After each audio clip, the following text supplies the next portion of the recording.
what year did Grandpa die? 1985.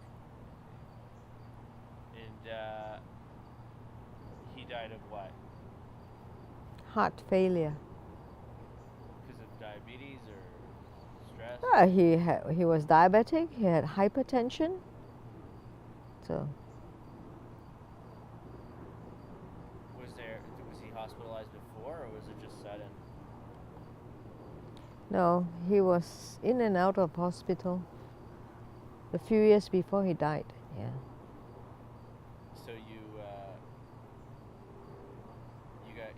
knew that he was probably gonna pass away, or You know, you don't think about that of your parents that they're going to go.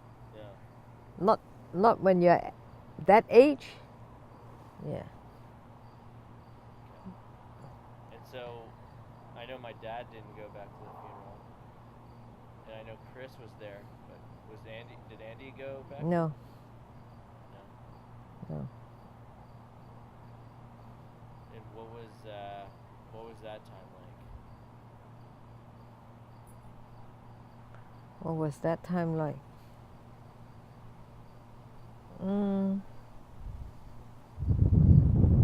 Well, the other side of the family said that he accepted Jesus Christ and wanted to give him a Christian burial. Well, we didn't put up a fight. We didn't want to make an issue out of it. But they claimed he accepted Jesus Christ before he died, just before he died. Were you in Malaysia during this time? Yeah. Did he ever mention Jesus Christ? No. No. Kind of random. Yeah, but you know your Uncle Victor is a very staunch Christian. He's the one who said that your grandfather accepted Jesus Christ.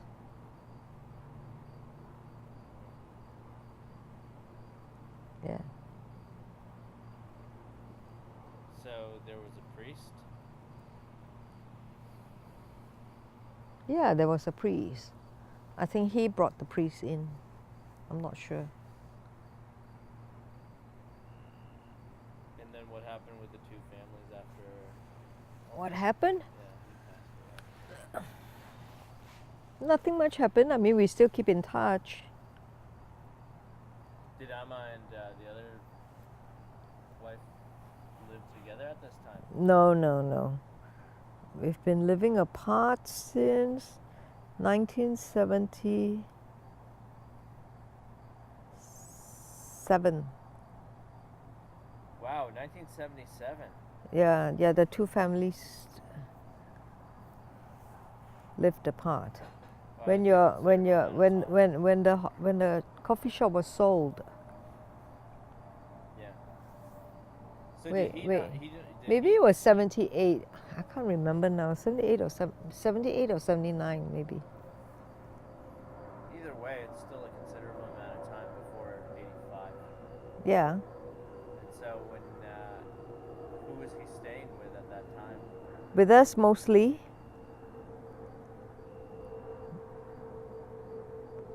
He only went there once a week. Every Saturday, I would send him there. And then I'll pick him up on Sunday to bring him home. And were you aware of the family that he was taking care of in China? Not really, not at that time. When did you learn about that? About looking after them? Well, I knew he was supporting them in some ways, but I didn't know to the extent that he was supporting them. Okay, explain to people who, for example, like me, who I just heard about this randomly one day. Can you kind of elaborate as to how you knew about it in like the 80s, or because you got to remember, I just woke up one day and my dad was like, "Oh, hey, I'm going to China to visit this family," and I was just like, "Okay, what the fuck are you talking about?" Okay, your grandfather was the youngest of 3 sons. His eldest, his second brother went over to Malaysia as well, but he died childless. He never married, had no kids. The eldest brother, his eldest brother, died in China. His one and only son died when he was 5 years old. So my father's sister-in-law then had the right to remarry, correct?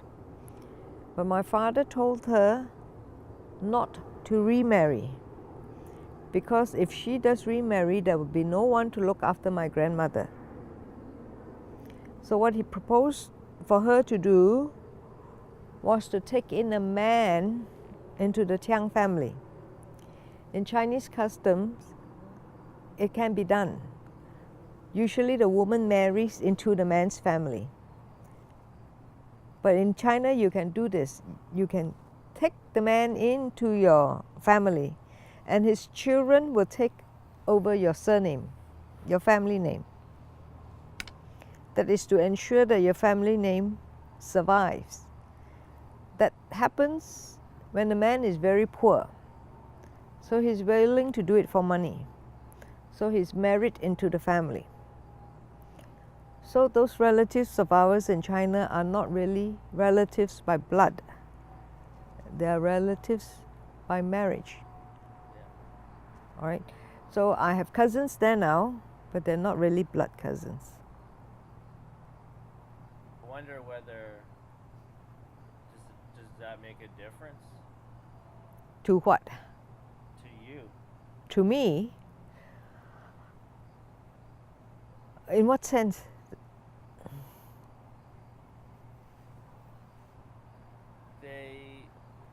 I mean, I consider them cousins, but we're not that close. First of all, we never met until a few years back. We knew about their existence. Even as a kid, I knew that. I had relatives there, but I thought they were really blood relatives. When did you learn about the arrangement? Oh, when I was quite young, I already knew that. At what age, I can't remember. I can't tell you, but as a teenager, I already knew that they were not blood relatives. Yeah. So, was he going back to China to look, check up on his, sister-in-law and this family and his grandmother? Like, when did his mother pass away? I think his mother probably passed away in 1962 or 1963.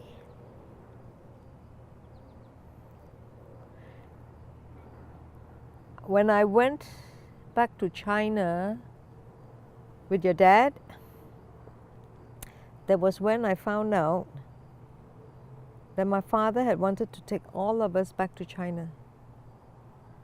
And I think he stopped when his mother died. He stopped the idea. Why did he? Because what there was part no of one. China did he come from? I don't even know that. Fuzhou.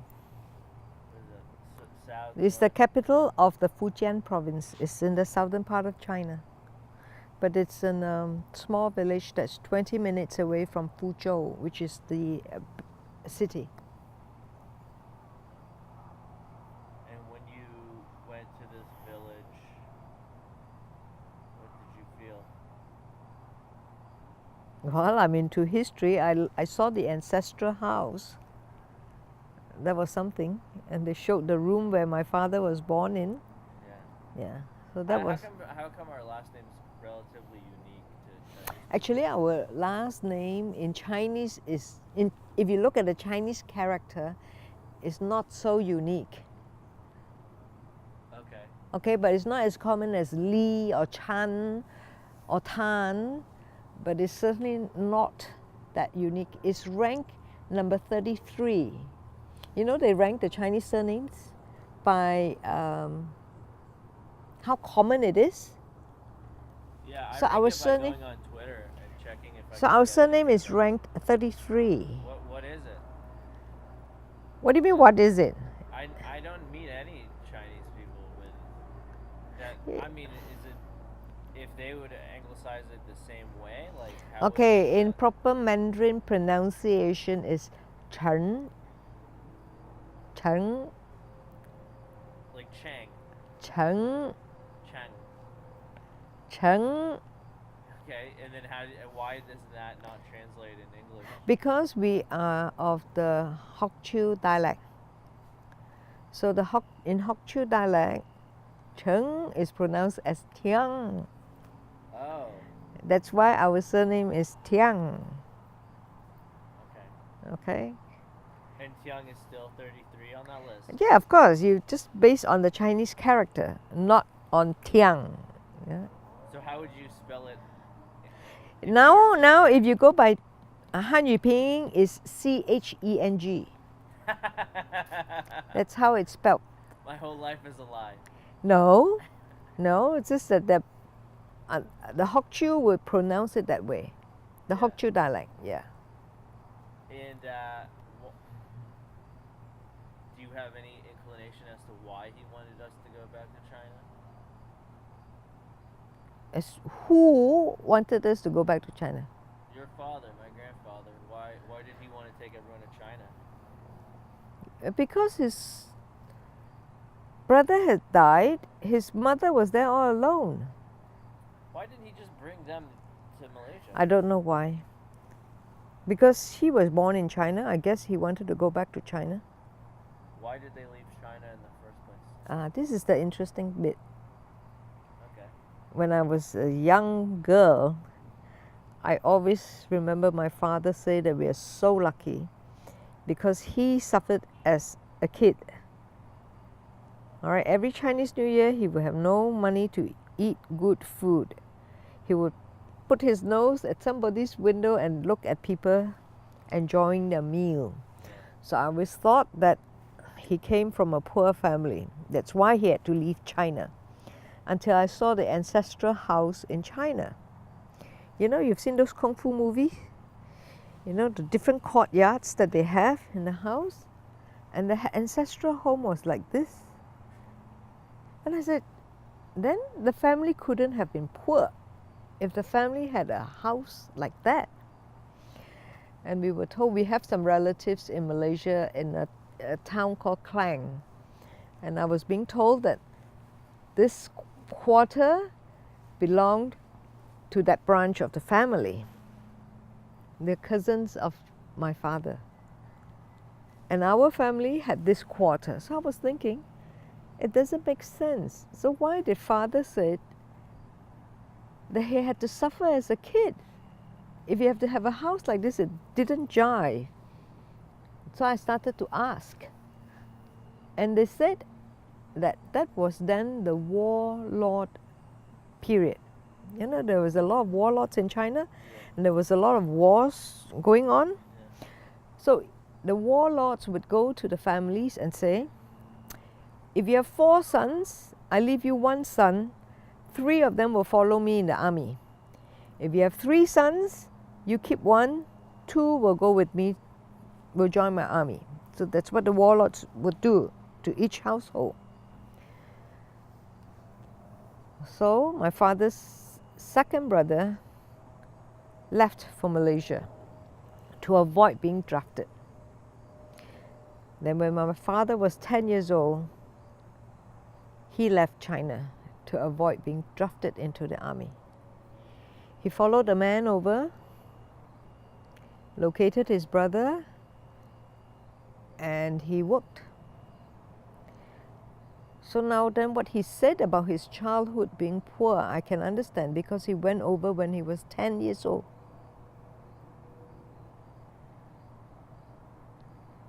No parents, and have to work for a living at from 10 years old.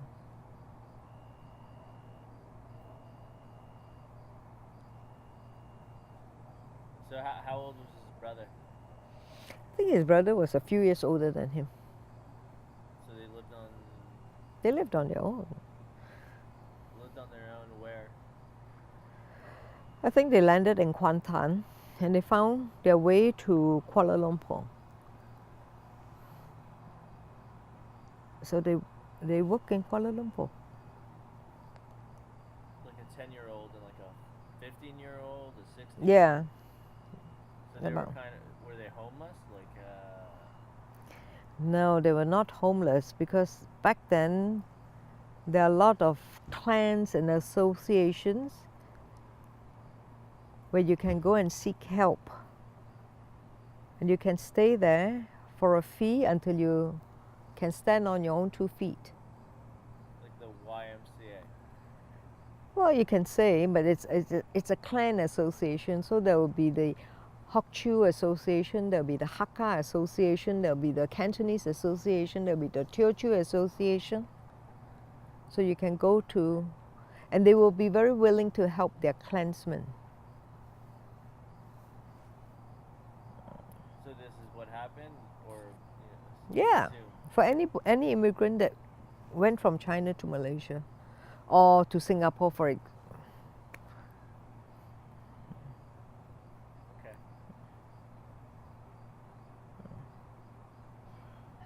So that's that. Yeah. How come you didn't? Did you learn this? Who did you learn this from? Like you didn't From learn our relatives in China. When I went, my eldest uncle's wife was still alive, the one who married the man into the family. Yeah. She was still alive. Yeah, but she passed away 5 days after we left. Yeah. She was in her 90s. Do you know what he did for a job when he? Who? Grandpa was like a 10-year-old.